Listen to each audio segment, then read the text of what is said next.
السلام علیکم 7th class بیٹا، آج ہم اسلامیات لازمی میں سے باب سوم سیرت طیبہ صلی اللہ علیہ وآلہ وسلم میں سے ٹاپک نمبر 2 غزوہ خندق پڑھیں گے۔ یہ لیسن ہمارا شروع ہو رہا ہے پیج نمبر 36 سے اور ختم ہو رہا ہے پیج نمبر 39 پر۔ آج ہم اس کے شارٹ کوسچن کریں گے اور نیکسٹ لیکچر میں ہم انشاءاللہ اس کے لانگ کوسچن کریں گے۔ تو آئیے دیکھتے ہیں غزوہ خندق، اس کے شارٹ کوسچن۔ کوسچن نمبر 1، غزوہ خندق کب پیش آیا؟ تو اس کا آنسر ہے غزوہ خندق 5 ہجری کو شوال اور ذوالقعدہ کے مہینے میں پیش آیا۔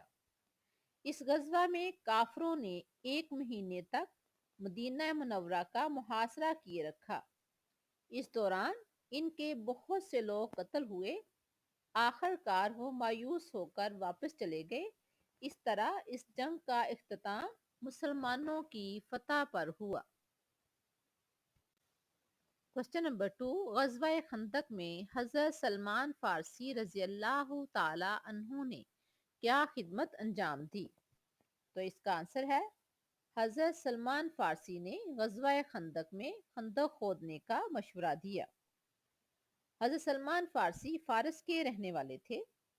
جب آپ صلی اللہ علیہ وآلہ وسلم نے مسلمانوں کو جنگ کے لیے اکٹھا کیا تو ہر صحابی اپنے اپنے حساب سے پیارے پیغمبر صلی اللہ علیہ وآلہ وسلم کو مشورہ دے رہا تھا۔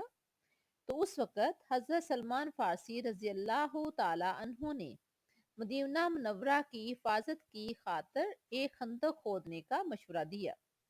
یہ بات اہل عرب کے لیے اگرچہ نہیں تھی، تاہم نبی کریم صلی اللہ علیہ وآلہ وسلم نے اس مشورے کو پسند کیا اور خندق کھودنے کا حکم دیا۔ کوسچن نمبر 3، غزوہ خندق کا سبب کیا تھا؟ تو اس کا آنسر ہے مسلمانوں کے مدینہ منورہ میں آباد ہونے سے کفار مکہ کی شام کے ساتھ تجارت کو خطرے لاحق ہو گئے، کیونکہ شام کا راستہ مدینہ سے گزرتا تھا۔ بعد میں مسلمانوں نے نجد اور دومت الجندل کو قبضے میں کر لیا تو ان کی عراق کے ساتھ تجارت کو بھی خطرات لاحق ہو گئے۔ جب انہیں اپنی تجارت ختم ہوتی نظر آئی تو انہوں نے مسلمانوں کے خلاف ارد گرد کے قبائل کو جمع کر لیا۔ یہ تھی مین وجہ، یعنی سبب غزوہ خندق کا۔ کوسچن نمبر 4، غزوہ خندق میں مسلمان مجاہدین کی کتنی تعداد تھی؟ تو اس کا آنسر ہے غزوہ خندق میں مجاہدین کی تعداد تقریباً 3000 تھی۔ کوسچن نمبر 5، غزوہ خندق کا کیا نتیجہ نکلا؟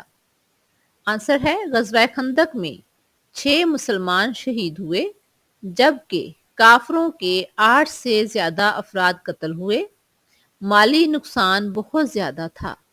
مسلمانوں کی شاندار فتح تھی جس میں خندق کھودنے کی تدبیر کام آئی۔ یہ تھے ہمارے شارٹ کوسچن۔ نیکسٹ لیکچر میں ہم انشاءاللہ اس کے دونوں لانگ کوسچن کریں گے۔ اللہ حافظ۔